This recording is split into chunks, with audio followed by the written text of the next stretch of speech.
Haleluya, salam, salam berkat sukacita buat saudaraku sekalian, dan kita bertemu kembali dan senang bisa menjumpai Bapak Ibu saudaraku sekalian. Dan saya selalu berdoa biarlah setiap pemirsa, setiap saudara yang menonton program Be Blessed in Few Minutes terus diberkati oleh Tuhan, ya, baik dalam pekerjaan kita, baik dalam membangun keluarga kita, baik dalam studi kita, baik dalam segala aktivitas kita, baik dari segala ekonomi kita dan masa depan kita. Kita berdoa biarlah Tuhan terus memberkati dimanapun kita berada. Karena pada saat kita berpikir positif yang akan menghampiri kita.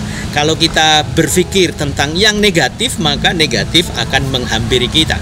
Begitu juga kalau kita berkata bahwa saya orang yang suci, orang yang kudus, orang yang sudah ditebus oleh Tuhan, maka kita harus berani berkata, ya, saya orang yang sudah dikuduskan oleh Tuhan, saya tetap menjadi orang yang suci, saya menjadi orang yang kudus. Kenapa, saudara?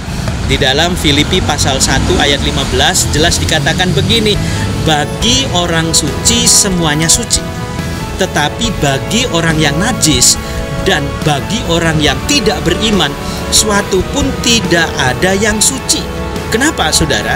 Karena yang suci, yang baik maupun suara hati kita itu tetap baik, tapi bagi orang-orang yang tidak mengenal Allah dianggapnya najis, saudara. Jadi memang pikirannya udah najis, hatinya najis, hasilnya juga adalah najis. Najis itu sesuatu yang tidak berkenan di hadapan Tuhan.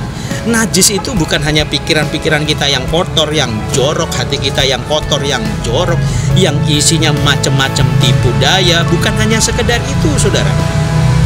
Tetapi Alkitab mengatakan mereka yang tidak mengenal Allah. Berarti orang yang tidak mengenal Allah hidupnya hidup dalam kenajisan, dan itu sesuatu yang wajar. Tetapi bagi saudara dan saya adalah umat pilihan Allah yang telah ditebus dan disucikan, kita juga harus berani untuk menjaga kesucian ini. Supaya apa? Kenajisan itu tidak mencemari kesucian kita, saudara. Dan kalau kita belajar seperti ini, kita akan makin tahu bahwa kita telah dikuduskan oleh Tuhan, disucikan oleh Tuhan, dimurnikan oleh Tuhan. Maka Alkitab yang lain atau firman Tuhan yang lain bukan Alkitab yang lain, saudara. Tetapi ayat yang lain juga berkata, apa yang kita pikirkan yang datang dari atas itu juga harus kita pegang, kita pertahankan. Berkat yang datang dari sorga untuk kita itu juga harus kita pegang. Keselamatan yang dianugerahkan oleh Tuhan kita harus tetap jaga. Supaya apa, saudara? Supaya kenajisan itu tidak mencemari batin kita, tidak mencemari otak kita, dan tidak mencemari jalan-jalan kita, tidak mencemari keluarga kita, tidak mencemari usaha kita. Biarlah hidup kita terus dalam kesuciannya Tuhan, karena saudara dan saya adalah orang-orang yang suci, yang telah ditebus oleh Tuhan, dan kita tetap berperilaku suci. Maju terus, sukses selalu, dan Tuhan Yesus memberkati. Haleluya.